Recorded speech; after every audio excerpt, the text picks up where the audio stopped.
Donc, tu évoques un sujet pour la partie qui c'est qui a raison. Qui c'est qui a raison, la question que je voulais vous poser, c'est quelle est la place de la solitude et du collectif dans votre processus créatif? Complètement dedans. T'es exact, excuse-moi, tu as non, mais deviné le sujet finalement. Du truc, tu vois. Donc, Tu devrais prendre sa place. Hein, ouais, je pense qu'on peut échanger de suite. Non, je suis bien. Donc en l'occurrence, tu nous disais que quand tu shootes, t'es seul. Ouais, toujours toute seule. Toujours? Ouais. Et ensuite, quand tu montes, t'es confronté au regard des gens. Je le suis pas vraiment, parce qu'en soi, c'est derrière un téléphone. Donc je suis toujours toute seule dans ma chambre, tu vois. Toujours toute seule dans ma chambre, affalée sur mon siège avec mon tel, tu vois. Et j'ai les photos devant moi, et donc je pourrais très bien poster ce que je veux en soi. Sauf que je parlais de personnages tout à l'heure, quand je me maquille, etc. Souvent, j'ai toujours des bouts d'argile, des trucs qui sortent de ma peau, les cheveux en pétard et tout quand je suis sur ma chaise. Mais je dois me forcer à ce moment-là, et je l'ai toujours fait, donc je suis très contente de ça. Je dois me forcer à sortir de mon personnage et essayer de me mettre à la place de la personne derrière son écran qui verra les photos sur mon compte. Donc, même si ça reste à moi, et donc c'est à moi de décider ce que je veux montrer, etc., il y a quand même un message qui, par la photo, par la mise en scène, la scénographie, tout ce que tu veux, qui est quand même relevé par les yeux du spectateur, c'est ce que je dis. Donc en fait, quand tu crées, tu penses déjà aux résultats et aux yeux de non, ceux qui vont te alors, regarder. quand je crée, peut-être pas. Je pense que oui, il y a quand même une infime partie qui est prise par ça, mais c'est pas le regard du spectateur qui va m'empêcher de me coller une plume sur le cil, tu vois. Mais oui, carrément, il y a une partie de ça qui me bloque quand même, parce que je me dis, déjà c'est la honte, dans un premier temps, et puis ensuite, c'est une question de réputation, tu sais. Enfin, moi je poste que sur Instagram, et Instagram c'est... Quand tu regardes les feeds, donc c'est-à-dire toutes les photos des autres, comment c'est agencé, les couleurs qu'ils mettent, tout ça, c'est très très clean. Donc tu te dis, ok, bon, cette personne-là, elle est propre sur elle, ou j'en sais rien. Mais c'est ridicule parce que c'est ridicule, non. Mais c'est quelque chose de complètement virtuel, tu vois. Et donc moi, ce que j'aime bien faire, c'est le contraire. C'est-à-dire que je balance des univers qui n'ont rien à voir avec les autres. D'un coup, c'est de l'argile, d'un coup, c'est de la peinture. Ensuite, c'est des colorants alimentaires sur la tête, donc ça reste rouge pendant 3 jours. Moi, ça me fait rire, tu vois, c'est pas grave, on s'en fout. Mais bref. Mais ouais, du coup, c'est un énorme travail après en fait, c'est un énorme travail sur moi, de manière générale. Parce que là, par exemple, je suis sans maquillage, sans rien. Alors qu'en général, quand je sors, je mets au moins du mascara ou 2-3 trucs. Là, j'ai rien du tout. Donc ça me fait un peu bizarre, je me sens un peu toute nue, mais bon. Je suis content que tu le fasses chez nous. Allez. mais voilà, et du coup...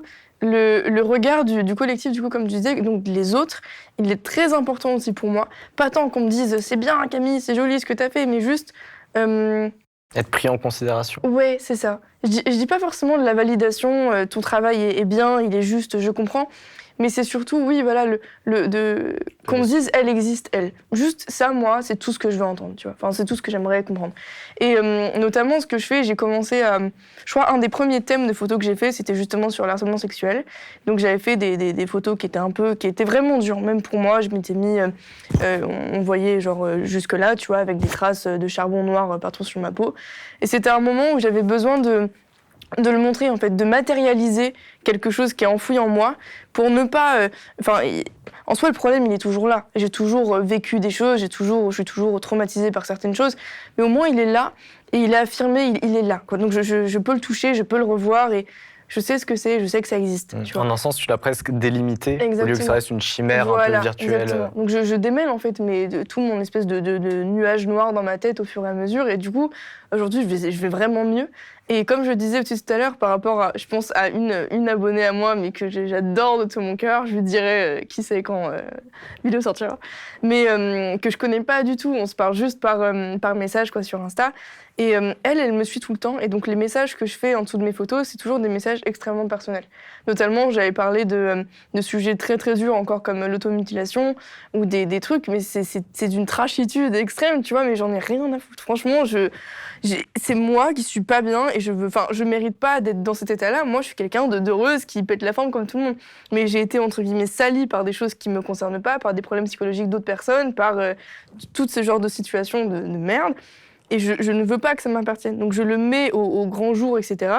Non pas pour faire du mal aux autres. Et je comprends quand on voit des posts que ça puisse gêner et qu'on se dise ça, je veux pas en parler parce que c'est totalement normal.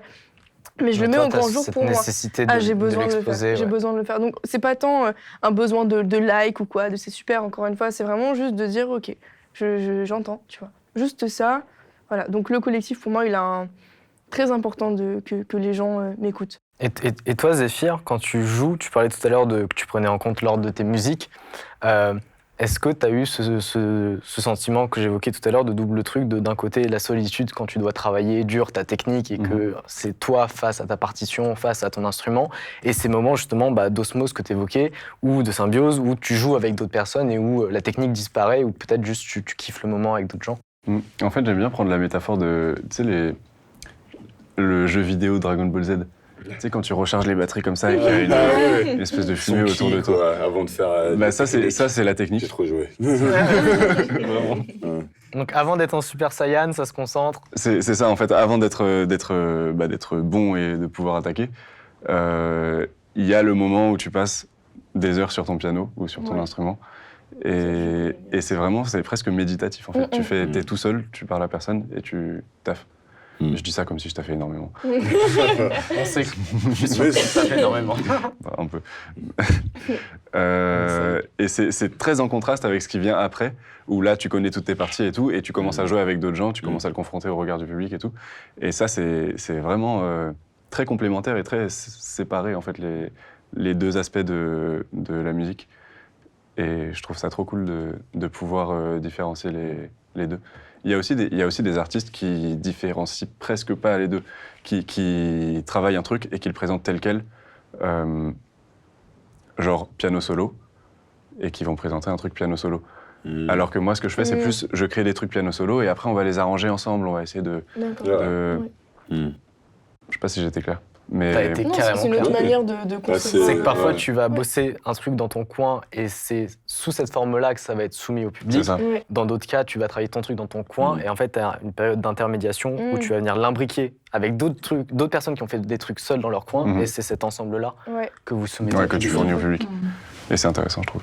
Et le passage de seul à beaucoup, souvent, moi, dans les films, j'aime beaucoup les films qui reprennent les concerts, par exemple, ou les documentaires qui reprennent des concerts. Il y a notamment un film qui s'appelle Suprême, qui revenait sur la vie de NTM, qui est sorti il y a quelques mois. Et il y a une scène géniale où on voit Joey Starr, qui est encore jeune, je crois qu'ils font leur premier zénith à la Villette juste à côté, et on voit tout un plan de séquence entre le moment où il est dans sa loge et le moment où il est sur scène. C'est cool, ça. Et il y a 20 mètres, en fait, tu vois. Et il y a un moment où il est vraiment dans une solitude absolue, le stress d'avoir un concert, c'est sa première grosse scène, et où là, je pense que tu sens tout ton corps exister pleinement, et t'es seul face à toi-même, et 30 secondes après, t'es devant des milliers de personnes qui sont rivées sur toi et qui attendent que tu produises un truc. Est-ce que ce moment-là... C'est juste pour rebondir là-dessus, ça me rappelle aussi le film Rocketman, tu vois, sur Elton John. Séquence énorme. Là, c'est un peu un exemple négatif, plutôt, où il chante Rocketman, la chanson, et il y a toute une séquence musicale où il est porté par des infirmiers parce qu'il a fait un énorme burn-out, il est en pleine dépression, et à la fin, il l'habille pour la scène et tout, chapeau de baseball, bat, il lance un petit sourire, et il part sur scène comme si de rien n'était. Alors qu'avant, il morflait comme pas possible. Ouais, c'est ça. Donc là, c'est aussi la face cachée de l'iceberg, en mode ce qui trame à l'intérieur de l'individu aussi, avant qu'il se mette en scène pour autrui. En tant que comédien, comment tu as géré justement ces twists entre le moment où tu bosses seul ton texte, parce qu'il faut l'apprendre corps et âme, et ça se fait sous sa douche ou en promenant son chien, mais généralement seul, et le moment où tu vas construire, comme le disait tout à l'heure Zéphyr, avec d'autres individus qui ont fait ce même taf avant, l'ensemble du machin. Est-ce que... c'est vraiment, ça dépend. Moi, je suis terrible en apprentissage de texte. Carrément, ma mère, elle me fait, je te vois jamais apprendre ton texte, comment tu fais pour le connaître? Parce que c'est très intérieur, tu vois. Et après, c'est quand je suis avec mes partenaires de jeu, c'est là que ça se fait. Parfois, je l'apprends sur le tas, tu vois. Parce qu'après, j'ai une bonne mémoire, donc ça aide. Mais il y a ce côté-là. Moi, ce qui m'a beaucoup marqué en ces derniers temps, c'est pour venir au projet de Carte Blanche. Pour aller plus en détail, c'est un projet d'écriture perso, qui est un truc très, très... qui vient de moi, qui est sur l'histoire marocaine, quelque chose d'assez social, de très historique, avec même pas des partis pris, je voulais juste peindre une image assez globale et laisser le public en tirer. Donc j'avais ce but de causer ça chez le public qui regarde. Et du coup, là, c'est l'opportunité qu'on me donne.